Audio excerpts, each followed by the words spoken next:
Hi, I'm Dr. Lisa Gonzalez, the Executive Director of Finance and Operations here in the Marysville School District.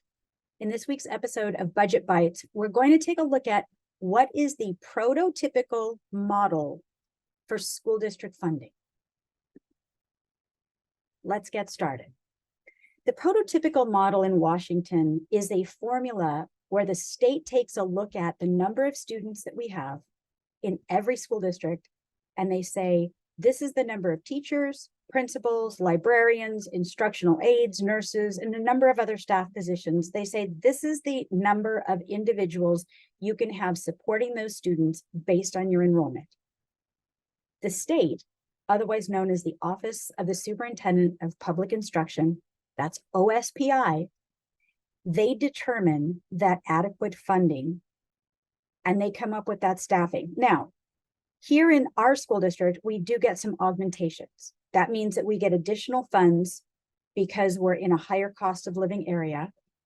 We do get some additional funds for English learners and students with special education. But for the most part, the prototypical model tells us how many staff members we can have based on our students. And then it tells us what the value is or the cost is of those positions. Here's what Washington doesn't do. They don't have student weighting formulas. That means that we don't get specific funds designated by certain programs that students might fall into, other than special education. Most states will weight formulas and provide funding based on different characteristics: low income, multilingual learners, homeless foster. We don't have all of that set up the same exact way. And that is detrimental. And I'm going to show you why in just a second. This is the prototypical model for the state and for our school district. For the sake of making this simple, because we won't be able to check any of this year's figures until later in the school year, we're just going to use the numbers for last year. That would be the 22-23 school year. So what you see is we're going to look at three specific groups: teachers, counselors, and principals. The state allocation is that for all of our teachers, including our specialists, music, other programs, at the elementary level, for every 27 students, we get the equivalent of 1.115 teachers. At the high school level, it's a little bit different than that. We get 1.2 teachers for every 28.74 students. So watch this as we go through this chart. It's the same way for counselors. It's different for elementary as opposed to secondary.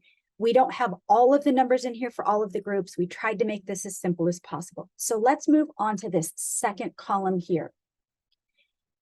Based on the state formula and based on our enrollment last year, the state said we should have 444 teachers, 444.89 to be specific. We should have 26.33 counselors, and we should have 26.97 principals. This is what we had in actuality.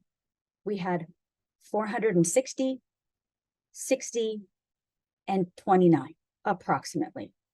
So that brings us to this far column here. This is additional unfunded staff. This means that we can go ahead and have more staff members than the formula, but the state is not going to give us funding for those positions. We have to pay for those positions here. So what I'm going to do next is I'm going to take the same chart and I'm going to use the same exact numbers here. The state gives us $88,000, almost $89,000 last year for those 444 teachers that it said we should have. Likewise, it gave us $132,000 for each one of the principal positions, and an FTE is a full-time equivalent. So all I did was do the math all the way across. This amount per teacher times this number of teachers is what the state gives us. Same exact thing here for principals. But we didn't have that many teachers and principals. We had more than that. And our amount per staff member is higher. So right here, if you take a look at teachers, remember that we had 460. Our positions actually cost approximately $115,000. Here for principals, we had 29.5. And this is our cost for principals. So we spent $53 million on teachers. We spent $5.3 million or so on principals. Here's the catch. Remember, the state says how many, and the state says the amount of money you get. We have more and we pay higher. That means that the state did not fund approximately $15 million worth of these staff positions. I've kept it simple with principals and with teachers here, but the same exact thing happens for counselors and other positions we have in the district. So what I'm trying to show here is that the prototypical model doesn't work in most districts, and here in Marysville it doesn't, and I'm showing you the financial impact of that. We're explaining this because it also doesn't cover other things that staff get paid for. Degree stipends, so if you have a master's degree or a doctorate degree, you get more money. That's not included. Extra hours, class overloads if you have more than the allotted amount of students, leadership teams, and this isn't just for teachers, this is for other staff as well. It also doesn't cover any negotiated bargaining agreement. So if we determine that we're going to give more than what the state allocates, we have to be able to have a revenue source for that. Here's the moral of the story. The state is not paying for more positions than are in the state formula. Here's the conclusion I want you to understand. And I apologize for reading this, but it's important to understand this. The prototypical model does not cover our basic expenses. Our levies are expected to make up the difference. And in our case, even that is not enough. So I hope this helps to explain the prototypical model and how it works in the state, and then how it applies to Marysville in the last school year.